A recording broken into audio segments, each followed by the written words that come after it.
हाँ जी दोस्तों, स्वागत है थोड़े सब ਦਾ ਹੀ ਰੇਸ ਅਕੈਡਮੀ ਦੇ ਅਫੀਸ਼ੀਅਲ YouTube ਚੈਨਲ ਤੇ ਜੀ। ਸੋ ਦੋਸਤੋ, ਅੱਜ ਦੀ ਗੱਲ ਕਰੀਏ ਤਾਂ ਅੱਜ ਤਰੀਕ ਹੈ ਜੀ 31 ਜਨਵਰੀ। ਸੋ ਅੱਜ ਦੀ ਕਲਾਸ ਵਿੱਚ ਆਪਾਂ ਗੱਲਬਾਤ ਕਰਾਂਗੇ ਜੀ 29, 30 ਅਤੇ 31 ਜਨਵਰੀ ਦੀਆਂ ਜਿੰਨੀਆਂ ਵੀ ਇੰਪੋਰਟੈਂਟ ਆਪਣੇ ਕਰੰਟ ਅਫੇਅਰ ਨਿਊਜ਼ ਰਹਿਣ ਵਾਲੀਆਂ ਨੇ ਸਾਰੀਆਂ ਆਪਾਂ ਇਸ ਕਲਾਸ ਵਿੱਚ ਕਵਰ ਕਰਾਂਗੇ। ਦੇਖੋ ਜੀ, ਕੱਲ੍ਹ ਥੋੜ੍ਹਾ ਜਿਹਾ ਬਿਜ਼ੀ ਸੀਗਾ, ਮਾਫ ਕਰਨਾ, ਕਲਾਸ ਨਹੀਂ ਹੋ ਸਕੀ ਤਾਂ ਕਰਕੇ। ਸੋ ਦੈਟ ਅੱਜ ਦੀ ਕਲਾਸ ਵਿੱਚ ਆਪਾਂ ਤਿੰਨੇ ਦਿਨਾਂ ਦੀਆਂ ਜਿਹੜੇ ਕਰੰਟ ਅਫੇਅਰ ਨਿਊਜ਼ ਕਵਰ ਕਰ ਲੈਣੀਆਂ ਨੇ, ਠੀਕ ਹੈ ਨਾ। ਸੋ ਸਾਰੀ ਕਲਾਸ ਨੂੰ ਜ਼ਰੂਰ ਧਿਆਨ ਨਾਲ ਦੇਖਣਾ ਜੀ, ਬਿਲਕੁਲ ਪੰਜਾਬੀ ਦੇ ਵਿੱਚ ਸਾਰੀ ਕਲਾਸ ਆਪਾਂ ਕਵਰ ਕਰਾਂਗੇ ਜੀ। ਔਰ ਜਿੰਨੇ ਵੀ ਨਾਲ ਹੋ ਸਕਿਆ ਸਟੈਟਿਕ ਫੈਕਟ ਬਣਨਗੇ ਉਹ ਵੀ ਆਪਾਂ ਕੀ ਨਾਲ ਕਵਰ ਕਰਦੇ ਚੱਲਾਂਗੇ, ਠੀਕ ਹੈ ਨਾ। ਸੋ ਜੀਕੇ ਦੇ ਪੁਆਇੰਟ ਆਫ ਵਿਊ ਤੋਂ ਦੇਖੀਏ ਤਾਂ ਬਹੁਤ ਜ਼ਿਆਦਾ ਇੱਕ ਇੰਪੋਰਟੈਂਟ ਕਲਾਸ ਹੁੰਦੀ ਹੈ, ਸਾਰੀ ਕਲਾਸ ਨੂੰ ਜ਼ਰੂਰ ਧਿਆਨ ਨਾਲ ਦੇਖਿਆ ਕਰੋ। ਸੋ ਬਿਨਾਂ ਕਿਸੇ ਦੇਰੀ ਤੋਂ ਜੀ ਸ਼ੁਰੂ ਕਰਦੇ ਅੱਜ ਦੀ ਕਲਾਸ। ਸਭ ਤੋਂ ਫਸਟ ਕੁਐਸਚਨ ਹੈ ਜੀ ਆਪਣਾ, ਕਹਿੰਦੇ what position did India hold on the release corona virus performance index. ਦੇਖੋ ਜੀ, ਕੋਵਿਡ ਦੇ ਨਾਲ ਸੰਬੰਧਿਤ ਇੱਕ ਇੰਡੈਕਸ ਜਾਰੀ ਹੋਏਗਾ ਜਿਹੜਾ ਕਿ ਇੰਪੋਰਟੈਂਟ ਰਹੇਗਾ। ਔਰ ਇੰਡੈਕਸ ਹੈਗਾ ਕੀ ਹੈਗਾ, ਦੇਖੋ ਜੀ, ਕਹਿੰਦੇ ਕਰੋਨਾ ਵਾਇਰਸ ਪਰਫਾਰਮੈਂਸ ਇੰਡੈਕਸ ਦਾ ਇਹਦੇ ਵਿੱਚ ਕੀ ਹੈ, ਭਾਰਤ ਦਾ ਕੀ ਸਥਾਨ ਰਿਹਾ ਗਾ। ਦੇਖੋ ਜੀ, ਅਗਰ ਆਪਾਂ ਗੱਲ ਕਰੀਏ ਇਹ ਕਰੋਨਾ ਵਾਇਰਸ ਪਰਫਾਰਮੈਂਸ ਇੰਡੈਕਸ ਇਹ ਜਾਰੀ ਕੀਤਾ ਆਸਟ੍ਰੇਲੀਆ ਦਾ ਇੱਕ ਇੰਸਟੀਟਿਊਟ ਹੈ, ਲੂਬੀ ਇੰਸਟੀਟਿਊਟ, ਆਸਟ੍ਰੇਲੀਅਨ ਇੰਸਟੀਟਿਊਟ ਹੈ, ਇਸ ਦੇ ਦੁਆਰਾ ਇਸ ਨੂੰ ਜਾਰੀ ਕੀਤਾ ਗਿਆ। ਔਰ ਇਸ ਇੰਡੈਕਸ ਵਿੱਚ ਭਾਰਤ ਰਿਹਾ 86 ਨੰਬਰ 'ਤੇ, 86ਵੇਂ ਨੰਬਰ 'ਤੇ ਰਿਹਾ ਆਪਣਾ ਭਾਰਤ। ਦੇਖੋ ਜੀ, ਅਗਰ ਆਪਾਂ ਇਸ ਲਿਸਟ ਬਾਰੇ ਆਪਾਂ ਗੱਲਬਾਤ ਕਰਦੇ ਹਾਂ ਤਾਂ ਟੋਟਲ ਇਸ ਲਿਸਟ ਵਿੱਚ ਟੋਟਲ 98 ਜਿਹੜੇ ਦੇਸ਼ ਸੀਗੇ ਸ਼ਾਮਿਲ ਹੈਗੇ ਸੀਗੇ। ਔਰ 98 ਦੇਸ਼ਾਂ ਦੇ ਵਿੱਚ ਆਪਣਾ ਭਾਰਤ 86ਵੇਂ ਨੰਬਰ 'ਤੇ ਰਿਹਾ। ਜਦ ਕਿ ਇਸ ਲਿਸਟ ਵਿੱਚ ਟੌਪ 'ਤੇ ਮੈਂ ਗੱਲ ਕਰਾਂ ਤਾਂ ਨਿਊਜ਼ੀਲੈਂਡ ਕੰਟਰੀ ਰਿਹਾ ਹੈਗਾ, ਠੀਕ ਹੈ, ਤੁਸੀਂ ਧਿਆਨ ਵਿੱਚ ਰੱਖਣਾ। ਦੇਖੋ, ਟੌਪ 'ਤੇ ਰਹਿਣ ਦਾ ਕੀ ਮਤਲਬ ਆ, ਟੌਪ 'ਤੇ ਰਹਿਣ ਦਾ ਮਤਲਬ ਇਹ ਹੈ ਵੀ ਜਿਹੜਾ ਨਿਊਜ਼ੀਲੈਂਡ ਕੰਟਰੀ ਆ ਕੋਵਿਡ ਸਮੇਂ ਇਹਨੇ ਸਭ ਤੋਂ ਵੱਧ ਸਾਂਭ ਸੰਭਾਲ ਕੀਤੀ ਸੀ ਆਪਣੇ ਦੇਸ਼ ਵਾਸੀਆਂ ਦੀ, ਠੀਕ ਹੈ ਨਾ। ਸੋ ਇਸ ਕਰਕੇ ਨਿਊਜ਼ੀਲੈਂਡ ਕੰਟਰੀ ਟੌਪ 'ਤੇ ਆ, ਆਪਣਾ ਭਾਰਤ ਹੈ 86ਵੇਂ ਨੰਬਰ 'ਤੇ ਟੋਟਲ 98 ਦੇਸ਼ਾਂ ਦੇ ਵਿੱਚੋਂ।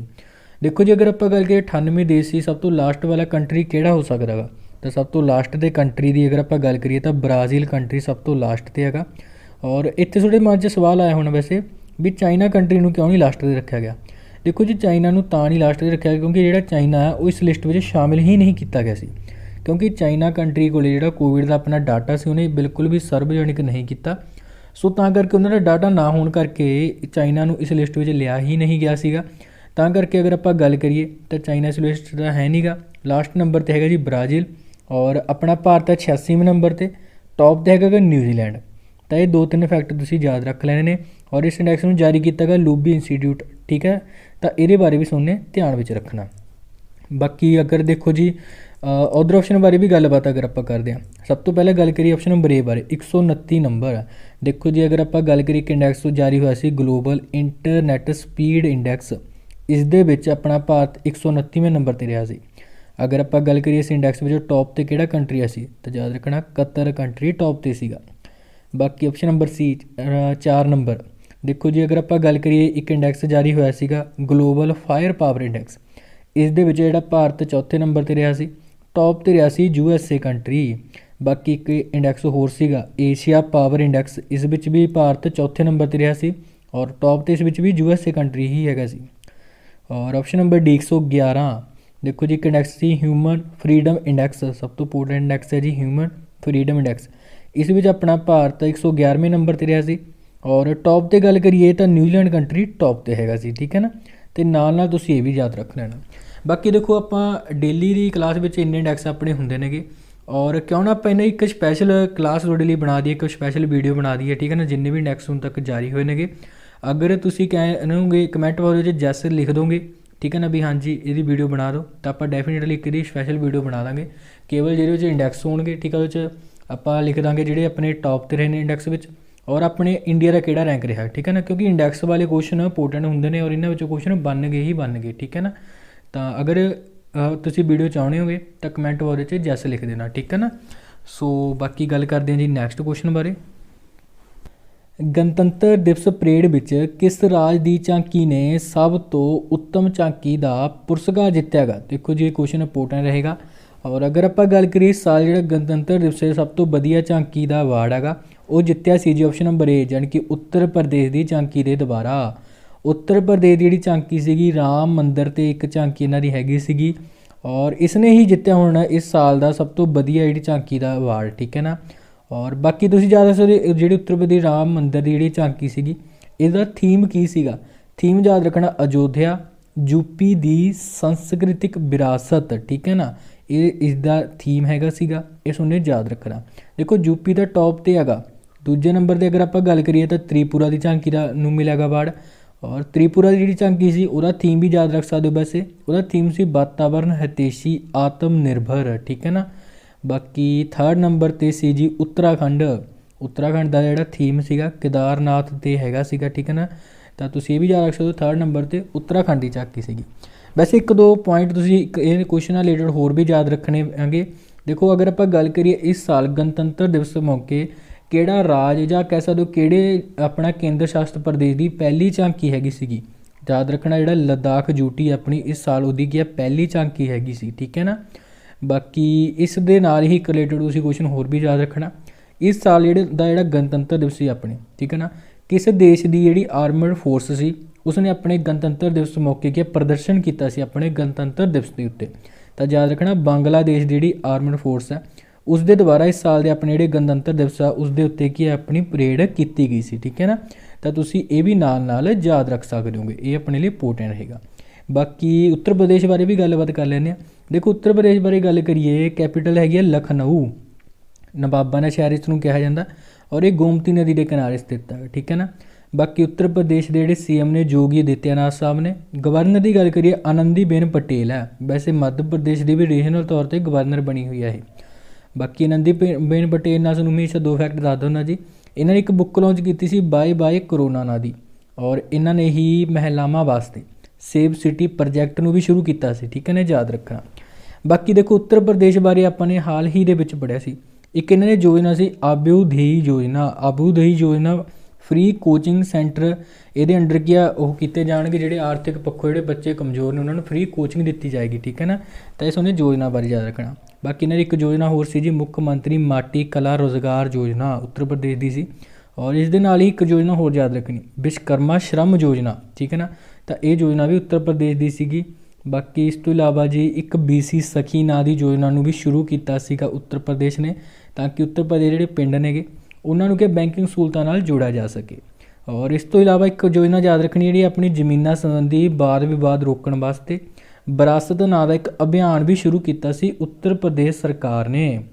बाकी एक नवीन रोजगार छतरी योजना भी उत्तर प्रदेश सरकार की हैगी है जी, और औरतों वास्ते एक योजना सी इन्हां दी ऑपरेशन दुराचारी, ठीक है ना, याद रखना। और इस तरीके नाल स्टूडेंटां वास्ते स्टूडेंटां नूं टैक्नीकल एजुकेशन देने वास्ते जू राइस नां दा एक पोर्टल शुरू किया सी उत्तर प्रदेश सरकार ने। और किसानों वास्ते भी एक योजना सी इन्हां दी किसान कल्याण मिशन, ठीक है ना। तो तुसी ये भी याद रखना। और ये सारे फैक्ट तुसी उत्तर प्रदेश नाल रिलेटेड याद रख सकते हो जी, ठीक है ना। ये सारे बिल्कुल अपने लेटेस्ट हैगे ने। और इस तो इलावा दो फैक्ट होर ने, वैसे हमेशा तुहानूं दसदा हुंदा एयरपोर्ट नाल रिलेटेड वो फैक्ट ने। दो एयरपोर्ट ने उत्तर प्रदेश के। पहला सीगा जेवर ग्रीनफील्ड एयरपोर्ट। जेवर ग्रीनफील्ड एयरपोर्ट का नाम चेंज करके दी नोएडा इंटरनेशनल एयरपोर्ट रखा गया। और सैकेंड वन हैगा सी अपना अयोध्या एयरपोर्ट। अयोध्या एयरपोर्ट का भी नाम चेंज करके मर्यादा पुरुषोत्तम श्री राम एयरपोर्ट रखा गया सी, ठीक है ना। तो एयरपोर्ट वाले फैक्ट भी अपने की ने इंपोर्टेंट ने। बाकी जिहड़ियां योजनावां जिहड़ियां तुहानूं दस्सियां ने सारियां उत्तर प्रदेश दीयां ने, इन्हां नूं एक बारी ध्यान विच जरूर रखना, ठीक है जी। सो गल करते हैं नैक्सट क्वेश्चन बारे। What position did India hold in the ongoing corruption perception index 2020? देखो जी कहने भ्रिष्टाचार प्राप्ति सूचकांक दे विच जे भारत का की स्थान रहा गा। देखो जी अगर आप इस इंडैक्स बारे गलबात करिए तो इस विच भारत रहा जी 86वें नंबर ते। देखो जी अगर आप गल करिए अज की क्लास में आपने एक इंडैक्स पहला भी पढ़िया सी जिहड़ा कि कोरोना ते सी, यानी कि कोरोना वायरस परफॉर्मेंस इंडैक्स सी, उस विच भी भारत 86वें नंबर ते सी। टॉप ते सी न्यूजीलैंड कंट्री। और इस इंडैक्स विच भी जिहड़ा इंडैक्स का नाम है करप्शन परसैप्शन इंडैक्स, इस विच भी भारत 86वें नंबर ते आ। और इस विच भी टॉप ते हैगा न्यूजीलैंड कंट्री। बस न्यूजीलैंड के नाल एक कंट्री हो याद रखना डेनमार्क, ठीक है ना। यानी कि डेनमार्क ते New Zealand country corruption perception index 2020 दे विच टॉप ते ने जी। और अपना भारत है 86वें नंबर ते। देखो जी टॉप ते होने का मतलब की है, यानी कि करप्शन परसैप्शन इंडैक्स में जिवें न्यूजीलैंड ते डेनमार्क टॉप ते ने, तो यानी कि सब तो घੱਟ जी करप्शन है इन्होंने दोनों देशों के पूरी दुनिया विचों, ठीक है ना। और अपने भारत की गल करिए देखो जी हुण 86वें नंबर ते। पिछले साल अपना भारत 80वें नंबर ते सी और हुण 86वें नंबर ते चला गया। बाकी लास्ट नंबर ते गल करिए सब तो नीचे किहड़ा गा इस इंडैक्स विच, तो याद रखना सोमालिया ते साउथ सुडान कंट्री सब तो नीचे है, जानी कि इन्होंने दोनों देशों में सब तो वध करप्शन हैगी, ठीक है ना। वैसे अपने लिए तो जो टॉप पर है, जानी कि न्यूजीलैंड ते डेनमार्क वो इंपोर्टेंट है, और अपनी इंडिया की अपना, ठीक है ना, रैंक 86वें नंबर पर अपना भारत, ठीक है जी। बाकी इस इंडैक्स ਨੂੰ जारी किसने किया, याद रखना ट्रांसपेरेंसी इंटरनैशनल नाम की एक कंपनी हैगी, इस दे द्वारा इसनूं जारी किया गया। इस कंपनी बारे गल करिए तो इसका मुख्य दफ्तर बर्लिन जर्मनी दे विच हैगा, ठीक है ना, तो तुमने याद रखना। और इस तो इलावा देखो अदर ऑप्शन भी अपने लिए इंपोर्टेंट रहणगे, जिवें कि 85वें नंबर पर एक इंडैक्स सीगा हैनले पासपोर्ट इंडैक्स, इस विच अपना भारत 85 नंबर पर रहा सीगा, और इस विच टॉप ते सी जी जापान कंट्री। और 92 देखो जी एक इंडैक्स सी ग्लोबल हंगर इंडैक्स, हाल ही दे विच जारी होया सीगा, इहदे विच अपना भारत 92वें नंबर पर सी, और टॉप ते सी बेलारूस कंट्री। और इस तो इलावा देखो 86वें नंबर पर हुण याद ही रखना। और 7वें नंबर पर एक इंडैक्स सी जी ग्लोबल क्लाइमेट रिस्क इंडैक्स, आपां ने हाल ही दे विच पढ़िया सी पिछली क्लास विच, और उस विच अपना भारत 7वें नंबर पर सी। टॉप ते कंट्री की गल करिए तो मोजाम्बिक कंट्री टॉप पर सी, ठीक है ना, तो तुमने इन्होंने बारे भी याद रखना, ठीक है नहीं। सो अपने लिए ये भी इंपोर्टेंट रहणगे। सो गल करते हैं नैक्सट क्वेश्चन बारे, who has been appointed the Indian ambassador to Kazakhstan. देखो जी कहने किसी कजाकिस्तान दे विच भारतीय राजदूत नियुक्त किया गया गा। देखो जी कजाकिस्तान देश में हुण अपने भारतीय राजदूत बने ने जी, ऑप्शन नंबर सी सुबदर्शनी त्रिपाठी बनी है, ठीक है ना। सो ऑप्शन नंबर सी बारे तुमने याद रखना, सुबदर्शनी त्रिपाठी इन्हों नाम आ, कजाकिस्तान देश में अपनी भारतीय राजदूत इन्होंने चुनिया गया गा। बाकी option number A Manish Chauhan, इन्होंने नाम भी इंपोर्टेंट है वैसे, क्योंकि पुर्तगाल के अपने भारतीय राजदूत बने सी हाल ही दे विच। Option number B Barinder Kumar Paul, कौन है, सोमालिया कंट्री में अपने भारतीय राजदूत बने सी। और ऑप्शन नंबर डी वैसे इंपोर्टेंट है जयंत खोबरगढ़े, कौन है जी, आशियान सैकट्रीएट विच भारतीय राजदूत वजों इन्होंने चुनिया गया सी हाल ही दे विच, ठीक है ना, तो इन्होंने बारे भी याद रखना। बाकी गलबात कजाकिस्तान बारे भी करिए, देखो कजाकिस्तान बारे एक फैक्ट याद रखना, पहला तो इसकी कैपीटल होंदी सी अस्ताना, और हुण अस्ताना तो इसकी कैपीटल नूं बदल के नूर सुल्ताना कर दिता गया, ठीक है ना। तो हुण कजाकिस्तान की नवीं कैपीटल है नूर सुल्ताना, याद रखना। और कजाकिस्तान की करंसी कजाकिस्तानी तेंगे, ठीक है ना, कजाकिस्तानी तेंगे इत्थों की है करंसी हैगी, तो ये बारे भी तुमने याद रखना। सो गल करते हैं नैक्सट क्वेश्चन बारे, who has been appointed as the MD of SBI। देखो जी कहने SBI के MD किसनों नियुक्त किया गया गा। देखो जी अगर आप गल करें स्टेट बैंक ऑफ इंडिया जोड़े हूँ नवे MD बने ने, ऑप्शन नंबर ए यानी कि स्वामीनाथन जनकरमन, और option number B Ashwini Kumar, ठीक है ना, दोनों ही बनाया गया होना MD ऑफ SBI, ठीक है ना। देखो जी सूँ पता होगा SBI बैंक है, देखो ये एक का चेयरमैन होंगे, चेयरमैन का नाम तो है दिनेश कुमार खारे, और ये 4 MD होंगे ने, 4 MD में देखो 2 तो अज वाले नाम याद रखने, और इस तो इलावा 2 नाम होर किहड़े ने याद रखना, CS सेठी और अश्विनी भाटिया, ठीक है ना, तो इन्हों बारे भी याद रखना, ठीक है ना। 4 MD के नाम और 2 जोड़े नवे हुण बने ने, ठीक है ना, तो इन्हों बारे अपना इंपोर्टेंट रहेगा। बाकी SBI बैंक बारे भी गल करिए, देखो SBI बैंक का हैडकुआटर मुंबई के याद रखना। बाकी SBI बैंक बारे याद रखना, रीसेंट में ऋण समान निधि योजना को शुरू किया SBI बैंक ने, और देखो SBI बैंक ने एक ना कॉन्टैक्टलैस क्रेडिट कार्ड भी हुण लॉन्च किया पेटीएम के नाल मिल के, ठीक है ना, याद रखना। बाकी SBI बैंक ने टाइटन जी कंपनी हैगी उस दे नाल मिल के भी एक टाइटन पे नाम की घड़ी नूं लॉन्च किया, और जी टाइटन पे नाम की घड़ी आ अपने देश की पहली कॉन्टैक्टलैस घड़ी हैगी, ठीक है ना, तां करके इहदा नाम इंपोर्टेंट है। और इस तो इलावा अगर आप गल करिए देखो SBI ने BSNL नाल भी एक समझौता किया, और BSNL दे नाल मिल के एक बैलेट लॉन्च किया गया इसके द्वारा, और इस बैलेट का नाम है भारत इंस्टा पे, ठीक है ना, तो इस बैलेट का नाम सुने ध्यान में रखना। तो इन्नियां सारियां न्यूज़ जिहड़ियां अपनियां हाल ही दे विच SBI नाल रिलेटेड हैगियां सीगियां तुहानूं सारियां दस दित्तियां नेगियां, सो इन्हां बारे जरूर ध्यान में रखना। बाकी जिहड़े MD बने ने इन्हां नाम तो इंपोर्टेंट हैगा ही हैगा, ठीक है ना, तो इन्हां बारे भी याद रखना। सो गल करते हैं नैक्सट क्वेश्चन बारे, who was honoured with Mahavir चक्कर। देखो जी कहने किसी को महावीर चक्कर के नाम सन्मानित किया गया। देखो जी अगर आप गल करिए तो महावीर चक्कर ये बारे जिन्ने भी ये हुण जिहड़े इनाम मतलब हुण घोषित किए हैं कि जिवें कि कीर्ति चक्कर हो गया, वीर चक्कर हो गया, शौर्य चक्कर हो गया, महावीर चक्कर हो गया, इस बारे क्या राष्ट्रपति के द्वारा यानी कि रामनाथ कोविंद के द्वारा घोषणा कर दी गई है। और महावीर चक्कर वास्ते अगर आप गल करिए तो किस नूं दिता गया गा, याद रखना ऑप्शन नंबर सी कर्नल संतोष बाबू नूं दिता गया सीगा, ठीक है ना। ਕਰਨਲ ਸੰਤੋਸ਼ ਬਾਬੂ ਦੀ ਗੱਲ ਕਰੀਏ ਤਾਂ ਦੇਖੋ ਪਿੱਛੇ ਜੇ 2020 ਦੇ ਵਿੱਚ ਗਲਵਾਨ ਘਾਟੀ ਦੇ ਵਿੱਚ ਚੀਨੀ ਸੈਨਿਕਾਂ ਦੇ ਨਾਲ ਜਿਹੜੀ ਝੜਪ ਹੋਈ ਸੀ ਤਾਂ ਉਹਦੇ ਵਿੱਚ ਕੀ ਇਹ ਸ਼ਹੀਦ ਹੋ ਗਏ ਸੀਗੇ। ਔਰ ਅਗਰ ਆਪਾਂ ਕਰਨਲ ਸੰਤੋਸ਼ ਬਾਬੂ ਦੀ ਗੱਲ ਕਰੀਏ ਬਿਹਾਰ ਤੋਂ ਇਹ ਹੈਗੇ ਸੀਗੇ, ਠੀਕ ਹੈ ਨਾ। ਔਰ ਇਸ ਸਾਲ ਇਹਨਾਂ ਨੂੰ ਮਿਲਿਆਗਾ ਮਹਾਵੀਰ ਚੱਕਰ, ਠੀਕ ਹੈ ਨਾ। ਤਾਂ ਇਹਨਾਂ ਬਾਰੇ ਸੁਣਨੇ ਜ਼ਰੂਰ ਧਿਆਨ ਵਿੱਚ ਰੱਖਣਾ। ਦੇਖੋ ਇਸ ਤੋਂ ਇਲਾਵਾ ਤੁਹਾਨੂੰ ਮੈਂ ਦੱਸਿਆ ਵੀ ਆਪਣੇ ਜਿਹੜਾ ਕੀਰਤੀ ਚੱਕਰ ਹੋ ਗਿਆ, ਵੀਰ ਚੱਕਰ ਹੋ ਗਿਆ ਔਰ ਸ਼ੌਰਯ ਚੱਕਰ ਹੋ ਗਿਆ, ਉਸ ਦੇ ਬਾਰੇ ਵੀ ਕੀ ਘੋਸ਼ਣਾ ਕੀਤੀ ਗਈ ਹੈਗੀ। ਦੇਖੋ ਸਭ ਤੋਂ ਪਹਿਲਾਂ ਗੱਲ ਕਰਾਂਗੇ ਕੀਰਤੀ ਚੱਕਰ ਬਾਰੇ। ਇਸ ਦੇ ਬਾਰੇ ਜਿਹੜੇ ਆਪਣੇ ਨਾਮ ਨੇਗੇ ਸੁਣੇ ਧਿਆਨ ਨਾਲ ਸੁਣਨੇ ਨੇ ਔਰ ਯਾਦ ਜ਼ਰੂਰ ਰੱਖਣੇ ਨੇ। ਕੀਰਤੀ ਚੱਕਰ ਇਸ ਸਾਲ ਦਿੱਤਾ ਜਾਏਗਾ ਸੰਜੀਵ ਕੁਮਾਰ ਨੂੰ ਔਰ ਸ਼ਾਮ ਨਾਰਾਇਣ ਸਿੰਘ ਯਾਦਵ ਨੂੰ, ਵਿਨੋਦ ਕੁਮਾਰ ਔਰ ਪਿੰਟੂ ਕੁਮਾਰ ਸਿੰਘ ਔਰ ਰਾਹੁਲ ਮਾਥੁਰ, ਠੀਕ ਹੈ ਨਾ। ਇਹ ਨਾਂ ਯਾਦ ਰੱਖਣੇ। ਬਾਕੀ ਗੱਲ ਕਰੀਏ ਵੀਰ ਚੱਕਰ ਬਾਰੇ। ਵੀਰ ਚੱਕਰ ਬਾਰੇ ਜੀ ਯਾਦ ਰੱਖਣਾ ਨੂੰਦਰਮ ਸੁਰੇਨ ਔਰ ਕੇ ਪਲਾਨੀ, ਤਜਿੰਦਰ ਸਿੰਘ, ਦੀਪਕ ਸਿੰਘ ਔਰ ਗੁਰਤੇਜ ਸਿੰਘ, ਠੀਕ ਹੈ ਨਾ। ਇਹਨਾਂ ਬਾਰੇ ਯਾਦ ਰੱਖਣਾ। ਬਾਕੀ ਗੱਲ ਕਰੀਏ ਸ਼ੌਰਯ ਚੱਕਰ ਬਾਰੇ। ਸ਼ੌਰਯ ਚੱਕਰ ਮਿਲਿਆ ਜੀ ਅਨੂਜ ਸੂਦ ਨੂੰ ਔਰ ਪ੍ਰਣਵ ਜੋਤੀ ਦਾਸ ਔਰ ਸੋਨਮ ਤਮੰਗ ਨੂੰ, ਠੀਕ ਹੈ ਨਾ। ਤਾਂ ਇਹ ਸਾਰੇ ਨਾਮ ਇੰਪੋਰਟੈਂਟ ਨੇਗੇ। ਅਗਰ ਤੁਸੀਂ ਕਹਿੰਦੇ ਹੋਗੇ ਤਾਂ ਆਪਾਂ ਇਸ 'ਤੇ ਵੀ ਇੱਕ ਅਲੱਗ ਡਿਫਰੈਂਟ ਵੀਡੀਓ ਬਣਾ ਦਾਂਗੇ, ਠੀਕ ਹੈ ਨਾ। ਕਿਹੜਾ ਜਿਹੜਾ ਚੱਕਰ ਹੈਗਾ ਜਾਣੀ ਕਿ ਅਵਾਰਡ ਕਿਸ ਨੂੰ ਦਿੱਤਾ ਗਿਆ ਹੈਗਾ, ਠੀਕ ਹੈ ਨਾ। ਤਾਂ ਆਪਾਂ ਇਹਦੇ ਬਾਰੇ ਵੀ ਇੱਕ ਸਪੈਸ਼ਲ ਵੀਡੀਓ ਬਣਾ ਦੇਵਾਂਗੇ, ਠੀਕ ਹੈ ਨਾ, ਜਿਹਦੇ ਵਿੱਚ ਕਿਸੇ ਨੂੰ ਕੋਈ ਵੀ ਕਨਫਿਊਜ਼ਨ ਨਾ ਰਹੇ। ਔਰ ਇਸ ਤੋਂ ਇਲਾਵਾ ਜਿਹੜੇ ਆਪਣੇ ਜਿੰਨੇ ਵੀ ਇੰਡੈਕਸ ਜਾਰੀ ਹੋਏ ਸੀ ਉਹਦੀ ਵੀ ਆਪਾਂ ਇੱਕ ਸਪੈਸ਼ਲ ਵੀਡੀਓ ਅਪਲੋਡ ਕਰ ਦੇਵਾਂਗੇ, ਠੀਕ ਹੈ ਨਾ, ਤਾਂ ਕਿ ਤੁਹਾਡੇ ਆਸਾਨੀ ਨਾਲ ਸਾਰੇ ਜਿਹੜੇ ਯਾਦ ਹੋ ਜਾਣ, ਠੀਕ ਹੈ ਨਾ। ਅਤੇ ਬਾਕੀ ਤੁਸੀਂ ਮਹਾਵੀਰ ਚੱਕਰ ਵਾਲਾ ਨਾਮ ਅੱਜ ਵਾਲਾ ਜਿਹੜਾ ਕੁਐਸਚਨ ਹੈ ਜ਼ਰੂਰ ਯਾਦ ਰੱਖਣਾ, ਕਰਨਲ ਸੰਤੋਸ਼ ਬਾਬੂ ਦਾ ਨਾਮ, ਠੀਕ ਹੈ ਨਾ। ਅਤੇ ਇਹ ਵੀ ਆਪਣੇ ਲਈ ਇੱਕ ਇੰਪੋਰਟੈਂਟ ਰਹੇਗਾ। ਸੋ ਗੱਲ ਕਰਦੇ ਹਾਂ ਨੈਕਸਟ ਕੁਐਸਚਨ ਬਾਰੇ।